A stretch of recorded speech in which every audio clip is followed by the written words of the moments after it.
Patriote, d'ailleurs, c'est un terme qui est maintenant, ça y est, c'est plus tabou. Tout le monde l'emploie. Tant mieux. Tant mieux. Mais avant, il fallait surtout pas dire qu'on est patriote. C'était d'extrême droite. Même quand j'avais quitté le FN à l'époque, même Marine Le Pen avait dit c'est ringard. Vous voyez ? Écoutez, aujourd'hui, c'est à la mode. Vous avez un temps d'avance. Voilà. Pourquoi les copains d'abord, les accords, les compromis peut-être. Najat Vallaud-Belkacem vient d'être nommée à la Cour des comptes sur proposition de François Bayrou. Alors, qui est Najat Vallaud-Belkacem ? C'est une ancienne ministre de l'Éducation nationale sous François Hollande.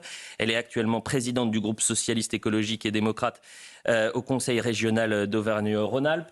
Elle a été aussi présidente d'une association, France Terre d'Asile, avec beaucoup de moyens, cette association. Elle a une ligne immigrationniste, disons-le. Et elle est désormais à la Cour des comptes. Alors, expliquez-nous, Thomas Bonnet, pourquoi Najat Belkacem est à la Cour des comptes et comment elle a pu être nommée à la Cour des comptes ? Alors pourquoi ? C'est évidemment la question qui nous intéresse. C'est-à-dire que vous aviez eu dans la presse la semaine dernière des articles qui disaient qu'il y aurait un marché entre François Bayrou et les socialistes. En clair, en échange d'une nomination de Najat Vallaud-Belkacem à la Cour des comptes, il y aurait une non-censure du groupe socialiste. Alors il faut rappeler que le chef de file des députés socialistes à l'Assemblée, c'est Boris Vallaud, c'est l'époux de Najat Vallaud-Belkacem. Pour ce qui me concerne, je vais mettre ça de côté parce que on n'a aucun élément tangible, c'est-à-dire qu'on peut évidemment avoir des supputations, avoir des doutes. Bon, moi, je ne suis pas de ceux qui disent que parce qu'elle est la femme d'eux, elle va avoir des conséquences. Donc chacun aura son interprétation. Moi, ce qui me marque particulièrement, c'est pourquoi elle arrive à la Cour des comptes. Elle n'a jamais été dans les questions économiques, elle a été plutôt dans les questions d'éducation, de discrimination, d'immigration récemment, mais alors jamais dans les questions économiques. Donc pourquoi elle arrive à ce poste-là ? Sachant qu'elle avait parlé du fait qu'elle se présentait à un concours. On ne voit pas vraiment bien si elle a passé un concours, visiblement pas, puisqu'elle est nommée en Conseil des ministres. Bref.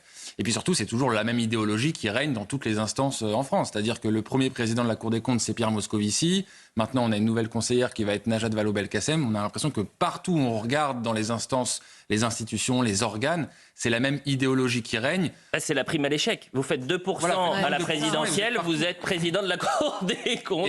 Et je précise que ça a quand même un impact, parce que Pierre Moscovici, par exemple, au moment de l'examen de la loi immigration à l'Assemblée nationale, avait fait exprès de retenir un rapport sur l'immigration pour ne pas embrouiller le débat. Donc on voit qu'il y a quand même une influence politique majeure de la part de ces institutions. Il n'y a pas la neutralité qu'on nous vend et qu'on nous prétend à chaque fois. Jean-Philippe Tanguy, le député du Rassemblement national, a tweeté hier soir avec les députés RN de la Commission des finances: nous attaquerons devant le Conseil d'État dans les prochains jours cette nomination scandaleuse de Najat Vallaud-Belkacem. La République des copines et des coquins, dit-il, ça suffit. Pierre Moscovici ce matin sur France Info. Alors je me suis posé la question, quand j'ai vu qu'il était à 8h30 sur France Info, je me suis dit, est-ce qu'ils vont lui poser la question ? Parce qu'on peut ne pas poser la question. Ils lui ont posé et il répond directement, je plaisante bien sûr, à Thomas Bonnet qui va avoir beaucoup de problèmes. Najat Vallaud-Belkacem. Je suis très choqué par ses commentaires. J'ai pas de relation... Ces commentaires, vous dites la République des copains. Oui, c'est un argument que vous n'entendez pas. Je ne suis pas son copain. J'ai été son collègue dans le gouvernement il y a longtemps. Je la connais, mais bon, je ne suis pas son copain. Najat Vallaud-Belkacem est une jeune femme qui tout de même a été ministre pendant 5 ans, qui a été ministre de l'Éducation nationale, qui est binationale. Elle a passé une procédure de recrutement. Elle a été retenue par la commission pendant les 5. Et je vais vous dire une chose ici, pour ceux qui pensent que je suis son copain ou que c'est du copinage, je suis sorti au moment de la délibération. Je n'ai pas voulu, parce que justement j'avais été son collègue, parce que je la connais, que nous avions été dans le même parti politique. Pour éviter tout conflit d'intérêts en quelque sorte. Mais simplement, je me suis déporté par éthique. Et c'est la commission qui l'a choisi. Alors, qu'on jette la suspicion sur des concours, qu'on jette la suspicion sur des personnes, somme toute, vous savez, à la Cour des comptes, je les connais bien. Il y a des gens de droite, il y a des gens de gauche. Pourquoi, du coup, elle l'a singularisé ? Somme toute, à elle de faire ses preuves maintenant. Je lui dis bienvenue. Extraordinaire, Alexandre Devecchio, cette réponse. Vous l'avez interviewé d'ailleurs, Najat Vallaud-Belkacem, récemment. Oui, récemment sur la question de l'asile, effectivement. Ce qui est intéressant, c'est qu'effectivement, elle est nommée à la tête d'agences les unes après les autres. France Terre d'Asile, on connaît leur vision de la question de l'immigration. Donc tout ça, c'est des organismes qu'on finance. Je ne suis pas un obsédé de la question de la dette, mais puisqu'on veut faire 40 milliards d'économies, il y a aussi ça qui est particulièrement choquant ce moment-là, parce que François Bayrou n'a pas du tout évoqué ces agences, pas du tout évoqué la question de la bureaucratie. Il a dit on va commencer par faire des efforts nous, et la première chose qu'il fait, c'est recaser effectivement les perdants. Je ne sais pas si c'est attendez, il y a peut-être les téléspectateurs et les auditeurs d'Europe 1 qui nous écoutent, ils se disent mais attendez, c'est plutôt malin. Il y a un objectif, c'est de ne pas être censuré en septembre. Donc qu'est-ce qu'on fait ? On donne des gages au Parti socialiste. Oui, rien de mieux que d'avoir la nomination de Mme Vallaud-Belkacem. Je ne sais pas si c'est le cas. C'est peut-être aussi une question tactique, mais on voit bien que c'est une tradition dans cette République de recaser tous ceux les élus qui n'arrivent pas à être élus. Najat Vallaud-Belkacem n'a jamais réussi à être élu nulle part sur son nom. Et ça pouvait être tolérable si l'État était extrêmement efficace. Moi, si vous voulez, j'aurais rien à dire, mais le problème c'est que l'État ne fonctionne plus du tout, donc c'est une atmosphère de fin de régime. Ça me fait de plus en plus penser à l'ancien régime avant la Révolution française. Je ne sais pas s'il y aura une révolution, j'espère que non, ce ne sera pas aussi violent, mais on a une caste qui se maintient au pouvoir, qui ne sert plus l'intérêt général, voire qui va à l'encontre de l'intérêt général et de la vision des Français, mais qui se maintient coûte que coûte. Philippe Bilger. Avec beaucoup de délicatesse, Thomas n'a pas retenu tout à l'heure dans son explication l'élucidation la plus vulgaire. Vous avez écarté quelque chose qui aurait pu être... Je voudrais juste, Elliot, apporter non pas de la nuance, mais dire que ce qui se passe là... Qui n'existe jamais sur ce plateau. Vous avez bien fait de préciser. Si c'est scandaleux, Elliot, c'est malheureusement très fréquent sous tous les pouvoirs. Et je pense, quand je vois ça, à une belle phrase de Beaumarchais qui disait « Il fallait un calculateur, ce fut un danseur qui obtint le poste. » Donc ça se faisait avant, on continue. On fait ce qu'on veut. On n'écoute pas les Français. Non, c'est très grave de le faire si en effet il y a derrière une turpitude. Mais il ne faut pas oublier que malheureusement, le pouvoir secrète ce type de malfaisance. Alors, qu'est-ce qu'on dit ce matin ? Est-ce qu'on en fait une anecdote et on n'en parle pas ? Ou est-ce qu'on met la lumière sur une nomination qui interroge ? Encore une fois, ce ne sont pas les compétences et la qualité de Najat Vallaud-Belkacem qui est remise en cause. C'est qu'est-ce qu'elle vient faire à la Cour des comptes. C'est pas très compliqué. Là. Vous avez raison, Elliot, vous avez utilisé le bon terme. On en parle et on s'interroge. Florian Philippot, le président des Patriotes que vous êtes en nomination à la Cour des comptes, vous n'avez pas été appelé, visiblement. Non, je n'ai pas été appelé, mais il y a deux choses. D'abord, dans le contexte actuel, ce n'est pas totalement anecdotique parce que, même si on n'a pas de preuves, évidemment qu'on doit faire le lien quand même avec ce qui se passe. Bayrou qui veut sauver sa peau et qui a besoin du groupe socialiste. Et c'est comme ça, son mari, c'est comme ça. Il préside le groupe socialiste à l'Assemblée nationale, justement. Pour le reste, cette République des copains, mais c'est à tous les étages. Vous avez un tas d'instances aujourd'hui qui ne servent qu'à ça. Le Conseil économique et social et environnemental, qui ne sert à rien. Il y a eu un rapport, justement, je crois, de la Cour des comptes qui a dit qu'il coûtait extrêmement cher par rapport à ce qu'il produisait. Voilà. C'est un recasage massif. Ce truc-là aurait dû être supprimé depuis bien longtemps. On cherche des économies. Et puis, il a des déclinaisons régionales. Les conseils économiques, sociaux, environnementaux régionaux, un par région. Ils sont tous payés. Ils font 2 rapports par an. Ça ne sert strictement à rien. Là aussi, c'est du recasage local, régional. Vous avez qui est nommé à la tête parmi les dirigeants du Conseil d'État, Cour des comptes, tous ces grands corps, c'est en permanence ce genre de décision. Ça passe plus ou moins inaperçu parce qu'ils sont plus ou moins connus, ceux qui en bénéficient. Là, c'est Najat Vallaud-Belkacem, on la connaît, il y a le contexte actuel. Mais c'est en permanence. Et ça coûte un pognon de dingue, comme dirait l'autre. Ça, là, il y a des économies à faire et il y a de l'éthique à remettre.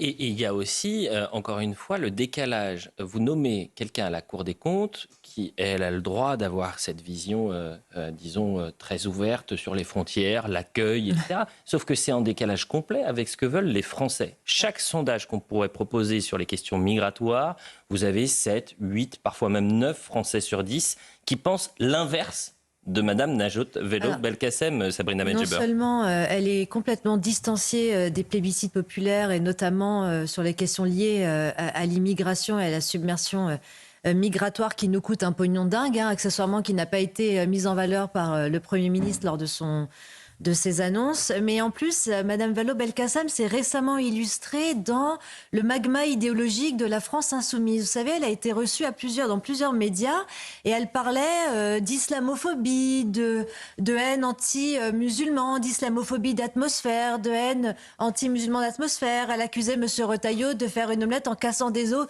sur le dos des musulmans. Donc elle tient aussi un discours qui se rapproche de la France insoumise et qui, à mon sens, exprime une certaine radicalité qui n'a pas de légitimité. Enfin, qui est son point de vue, mais dans le cadre de son emploi, qui n'épouse pas la majorité des plébiscites des Français, et qui est plus dangereuse qu'autre chose sur cette ligne-là, en tout cas. On écoute Sylvain Maillard, député socialiste, qui a réagi ce matin. Écoutez, vous dites qu'il était gêné, Thomas Bonnet. On voit objectivement, il était visiblement gêné par la question. On découvre. Pardon d'avoir spoilé. Il est socialiste maintenant, Maillard ? Quand vous êtes à la Cour des comptes, quels que soient les grands profils, vous devenez un fonctionnaire de l'État et vous devez être impartial. Et là-dessus, je ne suis pas vraiment inquiet. La seule chose, c'est a-t-elle ou pas les compétences pour être à la Cour des comptes ? Je ne suis pas capable à ce micro d'en juger. En tout cas, il a été décidé qu'elle les avait. Ce que vous savez, en revanche, vous ne savez pas juger les compétences. Ce que vous savez, c'est que Najat Vallaud-Belkacem est l'épouse de Boris Vallaud, président du groupe socialiste à l'Assemblée. Vous n'osez imaginer une manœuvre de François Bayrou pour éviter la censure ? Non, je pense, connaissant Boris Vallaud, c'est pas de mon politique, mais je suis pas sûr que ce soit de nature à le faire changer d'avis. On sent qu'il sort les rames, Sylvain Maillard, qui a effectivement un malaise, comme vous dites, Thomas Bonnet. C'est le sujet des compétences qui est important, en fait. Mais bien sûr, mais vous avez rappelé peut-être l'élément qui était essentiel. Au moment des débats sur la loi asile-immigration, c'était l'année dernière. Je me souviens que Pierre Moscovici avait dit volontairement, on n'a pas publié le rapport de la Cour des comptes sur la question migratoire pour ne pas biaiser et influencer les débats. Au contraire, la Cour des comptes, on a besoin de ces dossiers-là au moment où on débat c'était à l'Assemblée précisément nationale. Le moment où il fallait le dévoiler. C'était le seul moment où il fallait avoir Donc il l'a fait 2-3 semaines après. Voilà. Que ça et il soit... était très heureux de le faire comme ça. Et d'ailleurs, le rapport était très intéressant parce que, la Cour des comptes, il ne s'agit pas de jeter l'opprobre sur cette institution dans son ensemble. C'est parfois des rapports très intéressants. Et vous savez, Najat Vallaud-Belkacem, il y a quelques jours, disait que l'immigration ne coûtait rien à la France. C'était un coût zéro. Donc voilà, maintenant, les travaux qu'elle va mener vont être, j'imagine, en adéquation avec ça. Donc c'est là où on peut avoir des interrogations. Les tactiques politiciennes, par définition, on n'a pas d'éléments. Alors on peut évidemment subodorer qu'il y a une tactique de François Bayrou, mais on n'en sait rien. Donc moi, je préfère m'attarder sur son idéologie. Et vous avez raison, au Conseil d'État, à la Cour des comptes, il y a la même idéologie partout. Donc à un moment donné, ça commence à se voir. C'est-à-dire que les socialistes font moins de 2% à la présidentielle, ils sont partout. Donc il y a quand même un sujet de représentation entre les instances et les Français. Sabrina Belgébert. En un mot, l'idéologie amènera les mêmes gabegies, vous verrez. Est-ce qu'on ne peut pas espérer que l'idéologie, Thomas, ne se traduise pas de manière ostentatoire au sein d'une juridiction comme la Cour des comptes. Comme on peut le voir au Conseil constitutionnel, au Conseil d'État, dans la Cour européenne des droits de l'homme, enfin je pourrais en citer. Et c'est la vraie question. C'est une question pas seulement d'idéologie, de souveraineté. Vous l'avez dit, ces gens-là ne sont pas élus, ils sont rejetés massivement par le peuple. Ils gouvernent, je vais faire bondir peut-être Philippe Bilger, mais nous sommes face à un gouvernement des juges. C'est un coup d'état de droit, ce qui se passe en réalité. Et donc moi je pense qu'il faut une réforme constitutionnelle d'ampleur pour remettre toutes ces pseudo-institutions qui n'ont pas de légitimité à leur place. Je vais vous changer de place, Alexandre Devecchio, à 9h30 et vous mettre face à Philippe Bilger. Pourquoi je vous dis ça ? Parce qu'à 9h30, et restez avec nous, ça va être absolument passionnant. C'est la société du « je fais ce que je veux ». Voilà, j'écoute pas les Français. Les Français veulent plus de fermeté sur les questions de délinquance. Quand vous avez des émeutes dans les rues, les magistrats, ils font ce qu'ils veulent. Ouais. Et vous verrez ça sur les premières comparutions immédiates et les décisions qui ont été prises au soir du 14 juillet. Et vous avez Amaury Bucco qui va venir dans quelques instants nous raconter précisément ce qui s'est passé en comparution immédiate, parce que je sais que, par exemple, cette formule « la République des juges », vous ne l'épousez pas, Monsieur Bilger. Elle mériterait des développements. Et un peu de nuance. Et d'équilibre. La nuance n'est pas un défaut. Mais bien sûr. Et c'est pour ça que, il faut plus de courage pour la nuance que pour le péremptoire. Le monde parallèle d'Emmanuel Macron, on change de sujet, quoique là aussi, c'est la République de je fais ce que je veux. Hier, Emmanuel Macron a salué le plan de François Bayrou sur les questions budgétaires, qui est un plan d'urgence. Pourquoi un plan d'urgence ? Parce qu'après 8 années, où la dette publique a explosé, plus de 1000 milliards d'euros supplémentaires. C'est le début des grandes contraintes et des grandes difficultés pour les Français. Et on n'en est qu'au début. C'est l'épisode 1, d'accord ? Et il va commenter en quelque sorte son propre échec économique, disons-le. Et là, c'est objectif, factuel, Philippe Bilger. Je vous regarde parce que parfois, je suis attentif à vos réactions, à vos mots. Il est impassible. Vous reprenez ce que vous avez dit hier soir. Ah bah écoutez, parfois je radote. Mais moi, c'est pareil. Mais mieux vaut répéter pour que les choses soient claires. On écoute Emmanuel Macron qui commente donc le plan de François Bayrou. Le Premier ministre a annoncé hier une stratégie de réforme, de transformation du pays qui répond aussi aux besoins qui sont ceux de la France et qui partent d'un constat qui est solide, factuel et lucide. Et moi, ce que j'attends de toutes les forces politiques, c'est qu'elles proposent d'autres idées. Nous sommes un des pays qui a le plus de dépenses publiques en Europe et le pays qui taxe le plus de l'OCDE.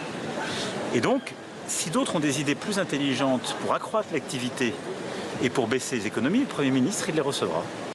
Extraordinaire. Florian Philippot, comment vous décodez la séquence qu'on est en train de vivre et la déclaration donc d'Emmanuel Macron hier ? Si Macron aime beaucoup le plan présenté par François Bayrou, c'est encore plus inquiétant. Alors, je vais vous dire, ce qui a été présenté, c'est pour les Français extrêmement violent. Les 10% d'abattement pour les retraités. Un retraité riche, c'est celui qui gagne plus de 1 600 € par mois, c'est ce qu'on a appris. Les ALD... Et les affections de longue durée, dont les cancers, ça je peux vous dire, c'est la panique à bord chez tous ceux qui sont atteints. Ils ne seront plus remboursés en période de rémission, ce qui ne veut pas dire grand-chose. Les 2 jours fériés, évidemment. On a plein de mesures comme ça qui sont apparues, l'année blanche, la TVA sociale sans le dire, et même cette idée de vaccination obligatoire, puisqu'il faut responsabiliser les non-vaccinés. On sait ce que ça veut dire. Donc on va aller forcer les gens, et ça nous rappelle des choses de sinistres périodes. Alors, moi, ce qui m'intéresse, c'est l'autosatisfecit, en fait. Oui, mais il demande, dans sa phrase, il dit si d'autres responsables politiques ont des idées, qu'ils nous les donnent. Mais moi, je vais lui donner des idées. C'est pas de taper sur les Français, c'est qu'il y a des idées intelligentes. Oui, mais même des idées massives en termes d'économie. Il y a un éléphant au milieu de la pièce, personne n'en parle, c'est ce que nous coûte l'Union européenne. Ça, c'est le tabou absolu de la vie politique française. Chaque année, en ce moment, on donne 15 milliards en plus que ce qu'on reçoit. 15 milliards par an. C'est déjà plus d'un tiers du plan de M. Bayrou. L'an prochain, ça va passer à 21 milliards. La moitié de son plan. Et dans 2 ans, ce sera 25 milliards. Par an. Donc moi, je dis, on quitte l'Union européenne et on ramène ce différentiel à 0.